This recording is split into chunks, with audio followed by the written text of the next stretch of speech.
visible when a person reaches a certain area of awareness, or we can say a degree of awareness. Say at a stage when Moses came on this earth, when the desperation was different, that they wanted to get out of slavery,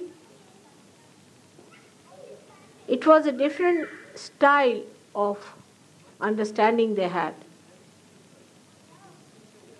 How to organize a society on a particular pattern so you achieve the maximum amount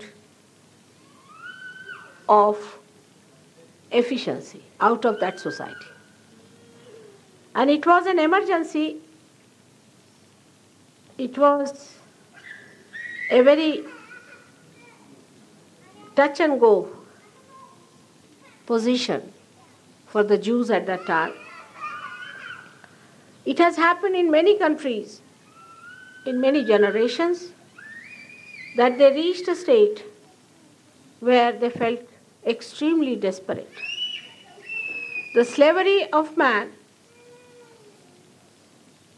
was very apparent at that time.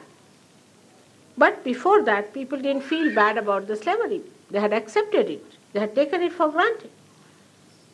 And then a time came when they felt this is slavery, and we are not going to have any more of it. And a leader came. That leader worked it out for them.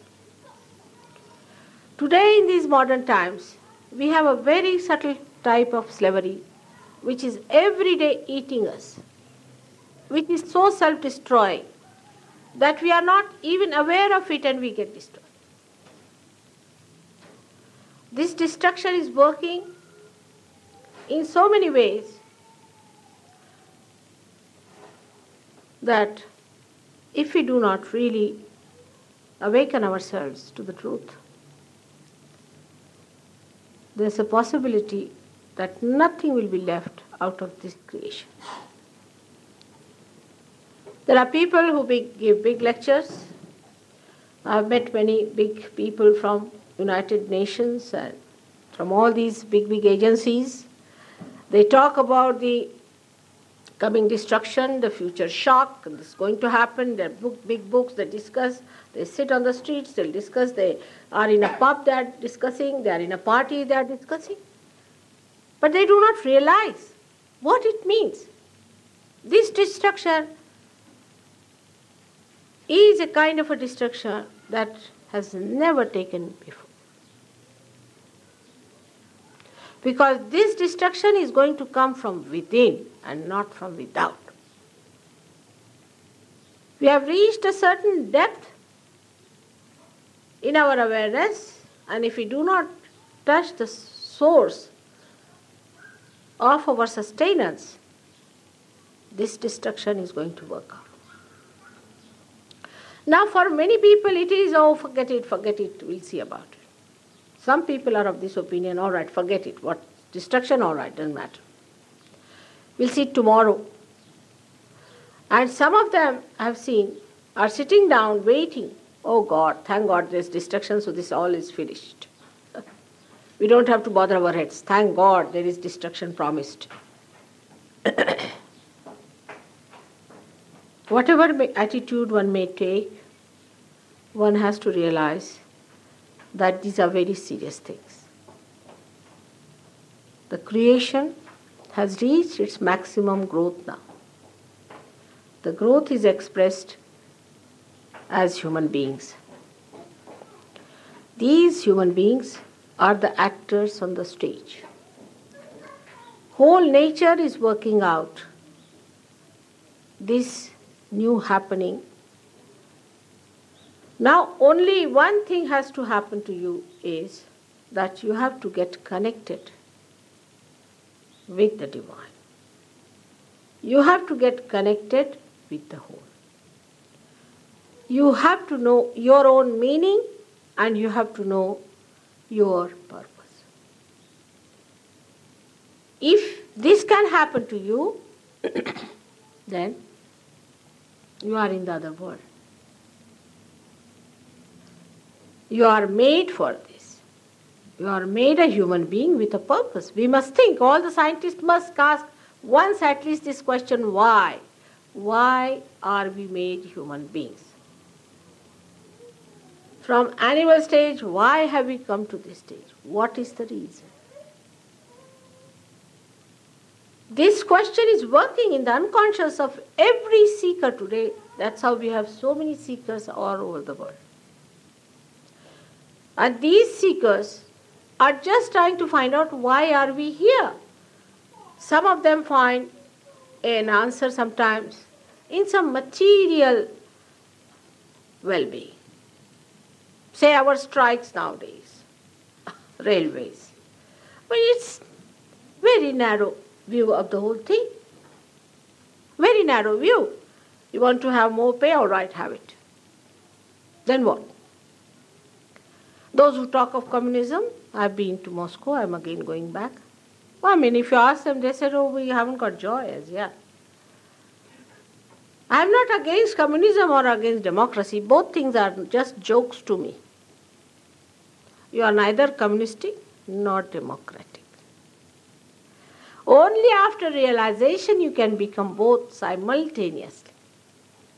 Because you have no powers to be capitalistic or democratic, you have no power to vote. You don't know anything about yourself. What are you voting for?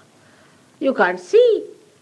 Unless and until there is light, unless and until we can see, how are we going to vote for? For example, we vote a person for what? Oh, he's a very nice man, all right. What is nice about him?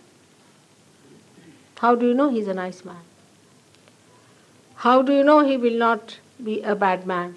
Can you say that today the one who looks like a nice, very nice person will not emit scorpions or snakes all around him? A person who apparently looks a beautiful personality may turn out to be a horrid person. There is no absolute way of judging anyone, so how are we to vote any?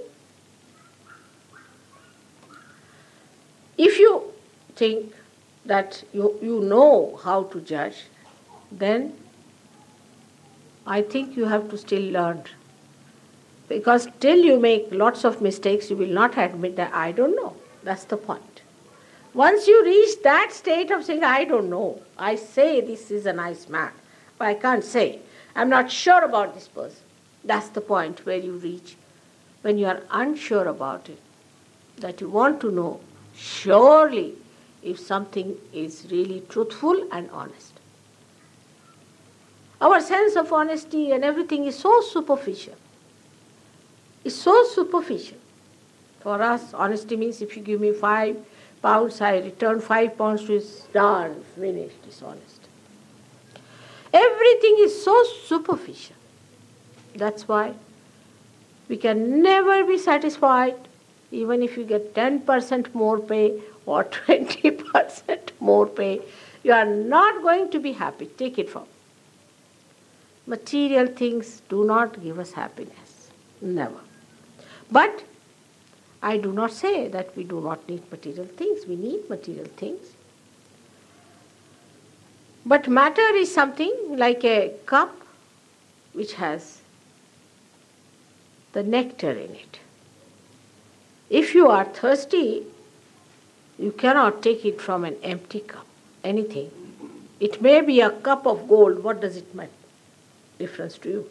You must have something to quench your thirst.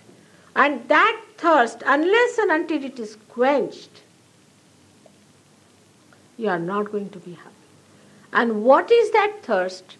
Is this, that still you have not known yourself. It's a very unconscious thirst. It comes. You don't know what you are seeking. You don't know why you are unhappy. You don't know what you want. That is the unconscious which is working it out. But the time has come that you should know what you are and what is your glory, what is your greatness, what are your powers. They are all built within yourself.